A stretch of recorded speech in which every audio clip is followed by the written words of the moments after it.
Badan Reserse Kriminal Barreskrim Polri meningkatkan status penanganan perkara kasus dugaan penipuan berkedok trading, binary option atau perdagangan opsi biner aplikasi Binomo ke tingkat penyidikan saat gelar perkara hari Jumat kemarin.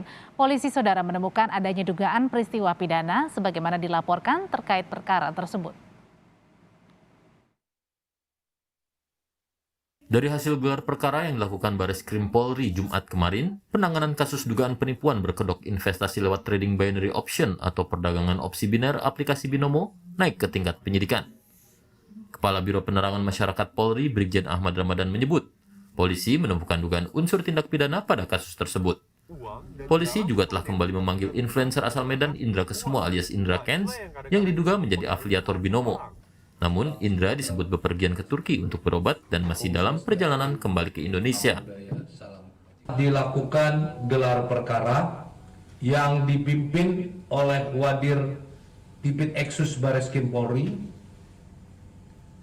dengan hasil bahwa dugaan terhadap tindak pidana judi online atau penyebaran berita bohong atau hoax melalui media elektronik dan atau penipuan, perbuatan curang dan atau tindak pidana pencucian uang.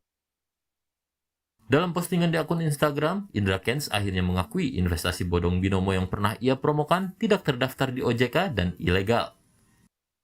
Indra meminta maaf kepada pihak yang merasa dirugikan karena konten-konten tentang binary option yang pernah diunggahnya. Soalnya Binomo ini tidak terdaftar OJK. Benar, itu benar sekali. Dan Binomo itu tidak resmi di Indonesia alias ilegal.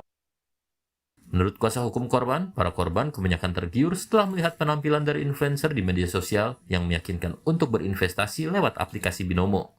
Jadi mereka ini melihat pernyataan dari panutan mereka yang melihat kesuksesan dan mengatakan bahwa itu legal, resmi di Indonesia. Itulah yang kemudian yakin para korban ini ikut dalam trading ilegal ini. Begini, korban ini ya pada rata-rata saya mendapatkan informasi bahwa mereka hanya fokus pada edukasi dan juga pernyataan daripada si afiliator ya, mentor mereka bahwa ini sah, dan itu sering disampaikan tidak hanya di YouTube sebetulnya. Dalam percakapan itu menjadi mereka yakin. Jadi Sementara itu, Ketua Satgas Waspada Investasi Tongam Tobing meminta masyarakat memperhatikan 2L, legal dan logis terkait tawaran investasi di media sosial. Di dalam setiap perdagangan berjangka komoditi tentu tidak ada suatu keuntungan yang pasti.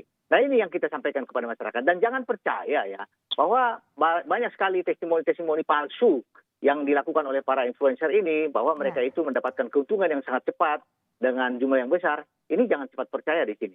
Kami juga sudah memanggil para afiliator ini ya, influencer ini, ada 5 yang paling besar kita panggil untuk melakukan mitigasi secara dini terhadap perlindungan masyarakat. Hingga Jumat kemarin, polisi telah memeriksa 15 orang saksi dari dugaan penipuan lewat aplikasi berkedok investasi. 8 diantaranya merupakan korban investasi bodong Binomo. Total kerugian disebut mencapai 3,8 miliar rupiah. Maraknya penipuan investasi di media sosial menjadi pelajaran bersama untuk meningkatkan literasi digital. Besarnya imbal jasa atau keuntungan merupakan salah satu modus yang ditawarkan kepada korban. Tim Liputan, Kompas TV.